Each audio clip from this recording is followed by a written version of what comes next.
United States and Russia will each irreversibly and transparently dispose of no less than 34 metric tons of weapons-grade plutonium. Together, that is enough material for nearly 17,000 nuclear weapons. It's certainly a step in the direction of our shared goal of nuclear disarmament. The US and Russia were on much better terms 6 years ago, when the two countries updated a landmark nuclear security agreement. It was put in place to destroy military stockpiles of plutonium and was one of the seminal disarmament deals of the early post-Cold War era.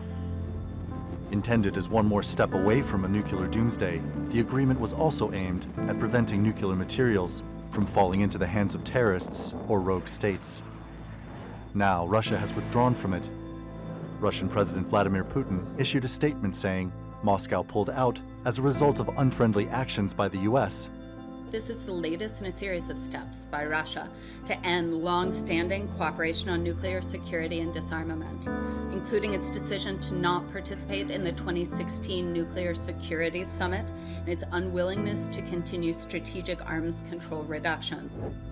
The move has raised fears that nuclear cooperation between the US and Russia is under threat. The two countries overwhelmingly possess the lion's share of the world's nuclear warheads. But just as alarming is a tableau of troubles that have cropped up between the two former foes.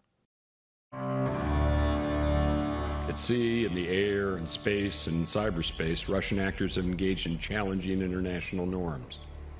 And most disturbing, Moscow's nuclear saber rattling raises troubling questions about Russia's leaders' commitments to strategic stability. Strategic stability, or balance of power politics, has been a staple in the post-Cold War US-Russia relationship. One of the main reasons Moscow made the move is over NATO's buildup of forces in countries near Russia's borders. 3,000 to 4,000 troops have been moved to Poland, Lithuania, Latvia, and Estonia to deter possible Russian encroachment onto their territory following Russia's seizure of Crimea. Now Moscow has moved missiles capable of carrying nuclear weapons into Kaliningrad, a Russian coastal enclave, which would put Berlin within range of a strike. Germany's Foreign Minister Frank-Walter Steinmeier has warned tensions between Russia and the West are more dangerous than during the Cold War. The diplomatic fallout is being driven by the US-Russia divide on Syria, along with accusations of cyber war against Moscow and perceptions of tampering in the US elections. A battle for influence is again being waged, and a former superpower may be rising. With so many points of contention on the geopolitical map, the fraying of relations between two nuclear states appears to be accelerating. Randolph Nogle, The Newsmakers. Well, Richard Weitz joins me now from Washington, D.C. He is the director and senior fellow at the Center for Political and Military Analysis at the Hudson Institute. Richard, thanks so much for joining us. When Germany's foreign minister says tensions between Russia and the West are more dangerous than during the Cold War, should we be frightened? I think that's an exaggeration. I, unfortunately, was a child of the Cold War, and I remember it was just much, the potential downsides were just much greater. For example, when we had conflicts between the Soviet Union and the United States over the Middle East, the Soviets would put their nuclear forces on alert, they would send out their ships.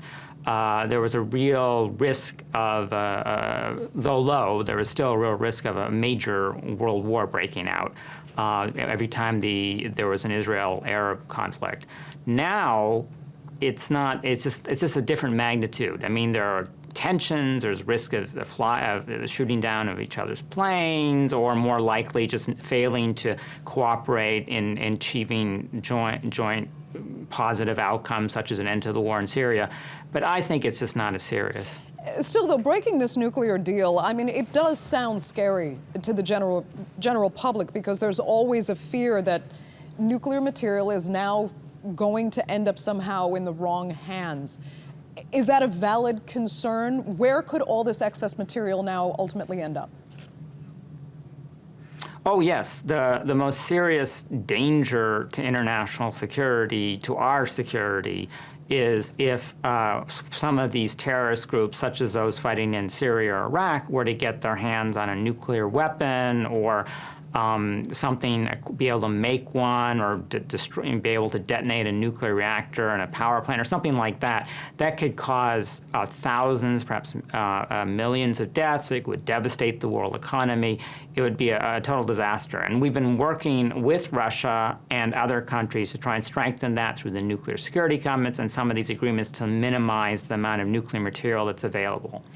Now, Russia recently announced that it was suspending execution of 2 of these agreements. There's one to get rid of excess plutonium, and there's another one to cooperate with the United States on how to make more secure and safe nuclear reactors and some other scientific and technical cooperation.